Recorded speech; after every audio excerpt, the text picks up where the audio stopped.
First, take a copy of image, go to Filter, choose Noise, Dust and Scratches. Follow these settings.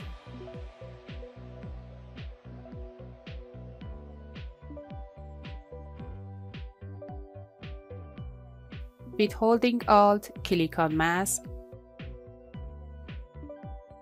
and choose Brush. Remove any dandruff.